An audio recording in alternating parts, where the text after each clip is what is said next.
Welcome back to Kitchener Panthers Baseball on YouTube. I'm Mark Perry alongside Julius Hern. Quite the ball game here if you're a Barrie Baycats fan.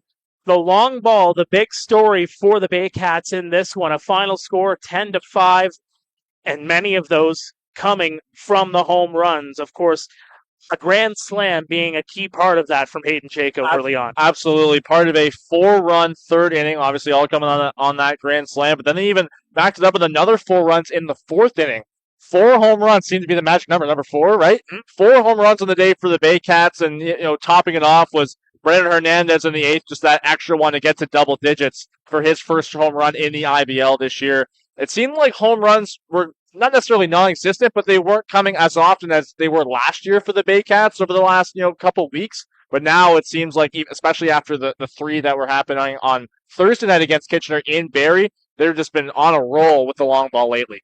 Of course, for Kitchener, that's been kind of their Achilles heel lately, giving up the long ball. 4 home runs given up here in this ball game make that 42 home runs against on the season, last in the IBL in that category. Of course, this ballpark doesn't really help them with that kind of matter, but at the same time, too, they were able to take advantage of the long ball as well. Absolutely. A couple of big ones. Raul Gonzalez that won in the 8th inning, kind of bringing them back into the game a little bit, making it a 6-run game, and he had another chance to bring that score closer to even in the 9th inning, but he was the last out. A big K for Braden Packle to close this one out, his first finished game of the season. Juan Benitez sharp here once again. Absolutely. Been extremely efficient over those last 3 appearances. 3 straight starts for him over 6 innings each. Coming off that complete game, he had a ton of momentum coming into this one, really just letting his defense work behind him, and that's been his game plan.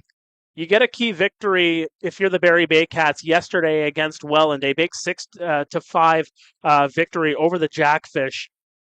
How did you feel the Baycats carried that momentum into this ball game? Well, they knew they had a little bit more to work with yesterday. A really short bench. They literally had to use everybody they had. They were lucky that Chris Lazar hadn't come out of the game, that he was still able to play in the field with the injuries that the Baycats had yesterday. Today, a little bit, less worrisome. They had more of a bench to work with. Not that they really needed it with all the offense they got early on, but a huge win like that could be the turning point to their season yesterday, carrying it back into today and a couple back-to-back games this week before the All-Star break. Of course, Welland now on a 2-game losing skid, and we heard a little bit of the momentum swing, if you will, and maybe that click into the minds of the Baycats players when it was being announced on the public address speakers here at Jack Couch Park.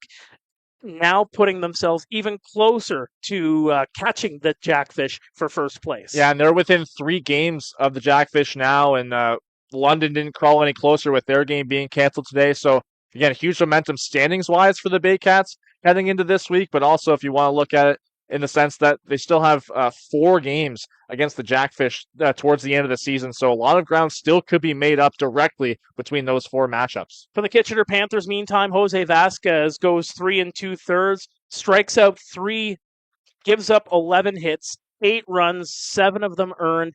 Not exactly what you usually see from a Jose Vasquez start, but again, this is one of those times of the season where Kitchener, winners of 6 of 7 coming in, they lose a pair to the Baycats in a matter of a few days. They got a couple of chances before the All-Star break to pick up a couple of key victories here before they go and have a couple of players go to Welland next Saturday. If you're the Kitchener Panthers, you probably shouldn't look at these 2 losses as too much of a heartbreaker. They're against the same team, right? There's still 7 more teams in the IBL to pick up your wins on. These are just 2 games against a Barrie team that has become hot over the last couple of weeks, especially with Juan Benitez having got the start today. But also heading into this week, another Wednesday, Thursday back-to-back for Kitchener. They're going to probably have their 2 best pitchers on the mound. Yadier Martinez, I'm sure, will have a start in there. Pedro De Los Santos might pitch before the All-Star game if he doesn't pitch in the All-Star game. So still a lot to look forward to for Kitchener. Their 5-game win streak could definitely be replicated towards the end of July. 3 wins for the Barrie Baycats over the Kitchener Panthers this season. We're going to wrap up and say so long from Jack Couch. Again, the final, 10-5.